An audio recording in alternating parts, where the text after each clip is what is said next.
Hello and welcome to your in-depth weekly horoscope for week commencing the 25th of July for the Sun or the Ascendant.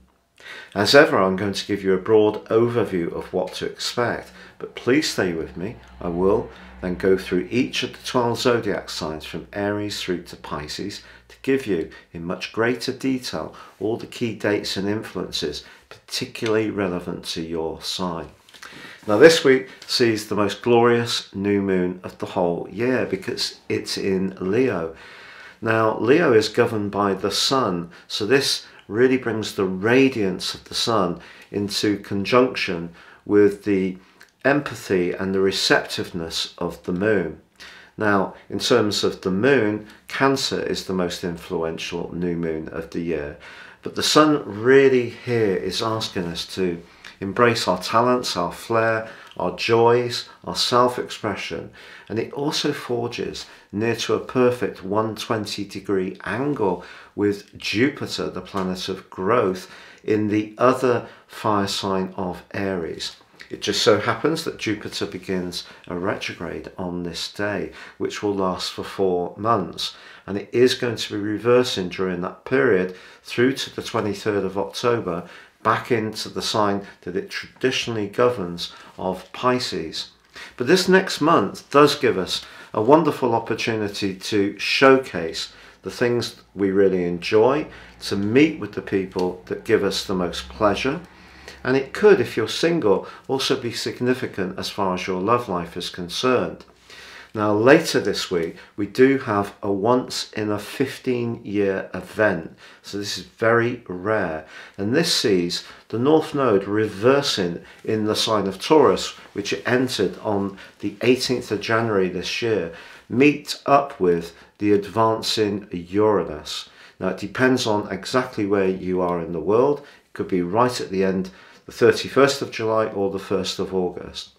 But then on the next day, the 1st of August or the 2nd of August, in the early hours in the UK, Uranus then goes on to become exactly side by side with Mars. Now the last time the three were together was in 2007 in the sign of Pisces, and we had the subprime crisis.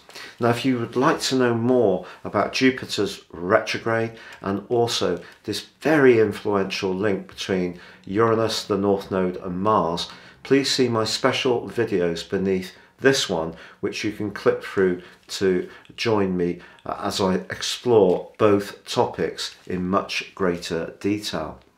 But certainly in terms of all that energy at the end of this week, it is in another fixed sign of Taurus. Now Taurus is about foundations. It's about being aware of how we consolidate our early progress, which comes through the sign of Aries. So it can, obviously it's ruled by Venus, so it can have a great appreciation of the good things in life. Now that can be the aesthetics of homegrown vegetables or organics, or it could be something that's much more luxurious. But with Uranus in the mix, Uranus is the planet of truth, but it's also the planet of change, and Taurus is a sign which is most reluctant to really embrace change. It really appreciates continuity.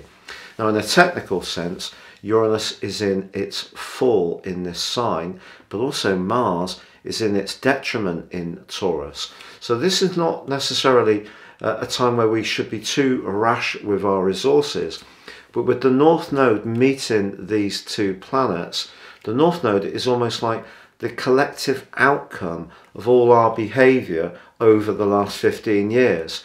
And it could be said that's very much to do with consumerism or our connection in a more intimate way with others. And of course Uranus can break free of restrictions as much as highlight to us new innovative approaches. So I think in general, particularly with Venus forging a really lovely link to the trio of influences in Taurus, we're really being asked to be much more mindful of how we use all our core resources. So that could be down to how much water we use. It could be down to, if you're in the southern hemisphere, how we manage your heating at this present time.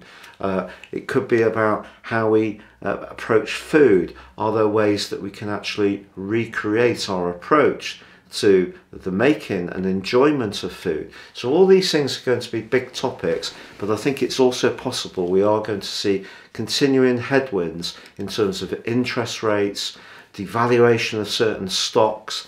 Obviously, digital currencies have really slid in recent weeks, and I think there is going to be the potential for instability. So this glorious new moon in Leo is reminding us that if we can find ways to have fun and be with the people that really count, and that doesn't necessarily have to be through spending money, it can be by being quite ingenious or just having the pleasure of hanging out, enjoying music, telling jokes, visiting places that are fun or stimulating, or being more imaginative in our approach to using our spare time. So an interesting week for sure, but certainly a very powerful one. Now, if you would like to access more serious astrology, if you give me 3 pieces of personal birth data in terms of time, date and place of birth, I can give you a roadmap that can guide you for the rest of your days. And also within my special 30% off package, you can get a 12-month personal forecast. These charts are totally individual to the person they're produced for and can give searing insights, help us to understand some of the negative patterns that have gone on in our lives and grow beyond them, but also seize opportunities by having a better understanding of ourselves. Finally, I've crashed through the 100,000 subs mark. Thank you if you've already subscribed, for all your views too. If you've yet to do so, it would be wonderful to have you with us. Please click or tap on the bell notification symbol. So Virgo, your week commencing the 25th of July forecast sees a new moon in house 12. This is one of the most complex new moons of the whole year. If you'd like to learn more, please check out my special Leo new moon video. New moons are a chance to set our intentions, to really start to try and manifest what we want from a situation. In the 12th house, it is a more tender, introspective and sensitive location for the moon and the sun to be. So you may not be as outgoing as perhaps some other people might expect. You do actually have Venus now in an incredibly sociable location, and that is going to be linking brilliantly with Mars, the North Node and Uranus towards the end of this week. So despite the fact that you could find yourself really thinking about whether someone is totally trustworthy, is in for the long haul, you can really rely upon them to be sincere, although there could be some doubts and maybe some people even making way in your situation. New exciting people could come in later this week, but the new moon itself does of course forge a trine, a 120-degree trine with Jupiter. Now the trine is very enabling, but where Jupiter is located is house 8, deep and psychological. The sun and the moon, house 12, very much to do with drawing back and just really taking stock.